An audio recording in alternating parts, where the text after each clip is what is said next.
KP New Power M Taijul Islam. আসসালামু আলাইকুম। KP new পাওয়ার পক্ষ থেকে আপনাদেরকে জানাচ্ছি আন্তরিক শুভেচ্ছা ও অভিনন্দন। ভিডিওটা ওপেন করার জন্য ধন্যবাদ। ফ্রিজটা ঠান্ডা হয় না, আপনার ভিতরে বাতি আসে, কম্প্রেসার চলে, ফ্রিজটা ঠান্ডা হয় না।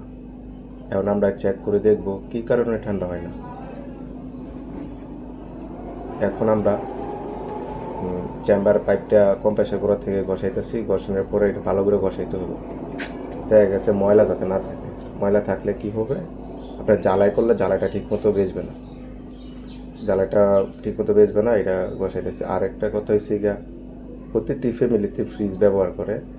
তো ফ্রিজে কোনো সময় যদি আপনার ফ্রিজে গ্যাস জাগা, ফ্রিজ চেক না করায়া আপনার ফ্রিজে গ্যাস ঢুকাবেন না। যদি আপনি ফ্রিজে চেক না করে আপনার ফ্রিজে গ্যাস ঢুকান, তাহলে আপনার যে কোনো আবার আস্তে আস্তে ধীরে ধীরে আপনার গ্যাসটা ঠান্ডা কমে যাব।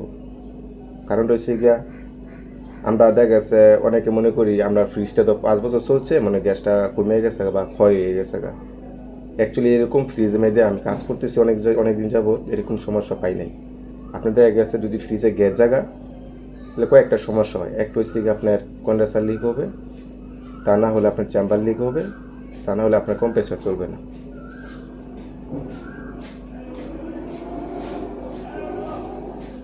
তো এখন আমরা ফ্রিজের পাইপগুলা কাটা হয়েছে, এখন সিরিজ কাগজটা ভালো করে ঘষায়া গ্যাস মিটার লাগাবো। গ্যাস মিটার লাগায়া প্রেশার দিব। প্রেশার দিয়ে দেখবো আবার যে জ্বালাই করছি জ্বালাইগুলো লিক আছে কিনা। তো আপনার সাথেই থাকুন, ভালো করে মনোযোগ সহকারে দেখুন। এটা যে আমাদের প্রথম পার্ট ভিডিও। আপনারা যদি লাইক এবং কমেন্ট করেন তাহলে দ্বিতীয় পার্ট ছাড়বো ইনশাল্লাহ। আর যদি ভিডিওটা বুঝতে অসুবিধা হয়, অনেকে যদি আমার কথা বুঝতে অসুবিধা হয় বলবেন, কমেন্ট জানাবেন, যতটুকু পারি কি সহজ করার করব। তো এখন আমি একটা গ্যাস মিটার লাগাচ্ছি।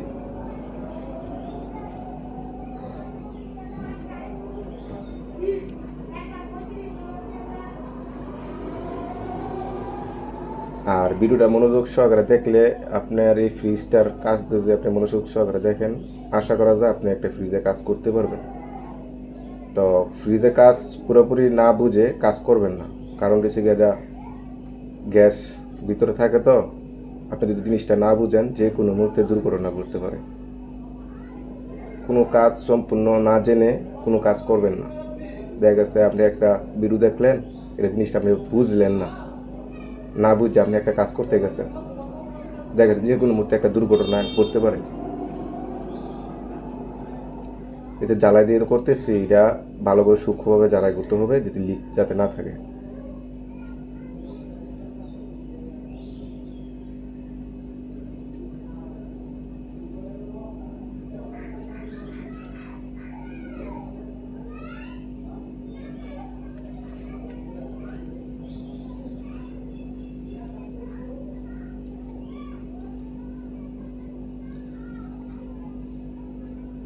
এখন আমরা জ্বালাই করা শেষ, কিন্তু গ্যাস মিটার যেটা জ্বালা দেওয়া হয়েছে এটা গোড়াটা লিক রয়েছে, এটা আবার জ্বালাই দিব ভালো করে।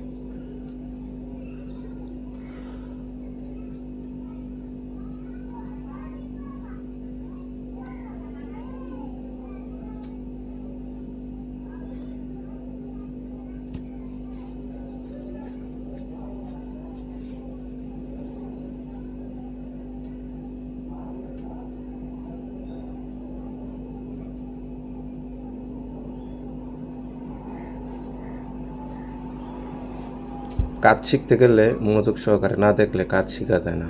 আর ভিডিওটা আমি একা দাও, তো এই কারণে আপনার পুরোপুরিভাবে আমি দেখাইতে পারতেছি না, তার কারণে সরি। তো আশা করি বুঝতে পারবেন।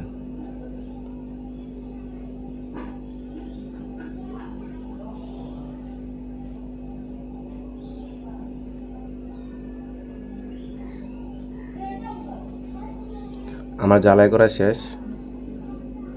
তো পাইপটা ঠান্ডা হওয়ার পরে প্রেশার দিতে হবে, ওই যে আরেকটা কম্প্রেসার দিয়া প্রেশার দিব।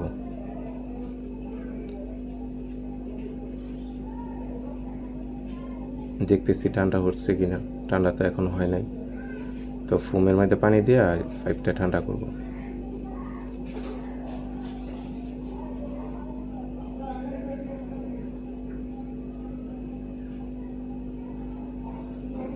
এখন আমরা অন্য একটা কম্প্রেসার দিয়ে ভিতরে প্রেসার ঢুকাবো। এই প্রেসারটা আপনার একদিন রাখতে হবে। একদিন রাখার পরে যদি আপনার প্রেসার যদি না কমে তাহলে আপনার চেম্বারটা ঠিক আছে, তাহলে আবার অন্য একটা সাইড আপনার চেক করতে হবে।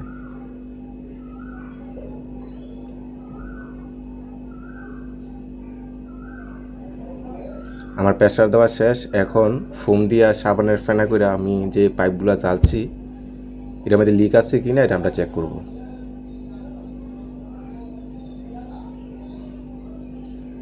না, জ্বালাই করার পরে লিক নাই।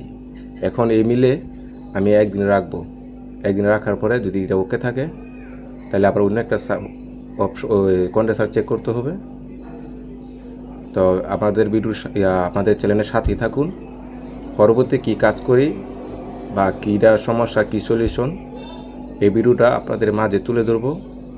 যদি আমার চ্যানেলটাকে সাবস্ক্রাইব এখনও করেন নাই অবশ্যই সাবস্ক্রাইব করবেন, লাইক দিবেন, কমেন্ট দিবেন, শেয়ার করবেন। আসসালামু আলাইকুম।